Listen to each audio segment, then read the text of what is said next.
tuang nak pergi cari sudu, nak kacau. Siapa dah kacau? Tengok rupanya dia dah larut.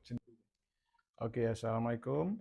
Saya nak memperkenalkan kehebatan produk kopi manggis keluaran The Mac International. Yang mana dekat packaging The Mac kopi manggis ni, kita tertera kat belakang tu formulated developed by University Technology Malaysia. Produk ni adalah produk kopi manggis ni kan, kita tertera kat belakang tu University Technology Malaysia. Yang mana kopi manggis ni bagus untuk tenaga dan juga perlawasan sebab kandungan fiber yang sangat tinggi. Dan yang kedua, dia adalah produk yang mesra buah pinggang. Buktinya kita tengok sini, bila kita tuang di dalam air, anda perhatikan dia tidak bertakung.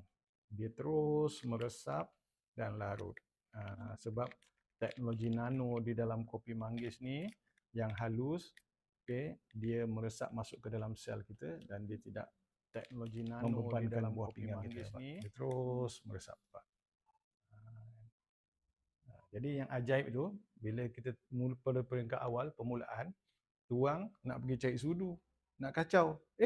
Siapa dah kacau? Tengok rupanya dia dah larut sendiri. Itulah kehebatan produk kopi manggis keluaran The Max. Sangat luar biasa. Nampak? Larut. Jadi kalau produk kopi kat luar, 5+1, 3+1 kat luar, bila kita tuang air panas, dia bertakung dan dia perlu dikacau. Kan? Perlu dikacau dan sebagainya. Jadi kesan kepada buah pinggang, bila produk jenis macam tu, dia membebankan buah pinggang kita untuk tapis. Produk kopi The Max, dia tidak membebankan buah pinggang. Bila kita minum, selamat.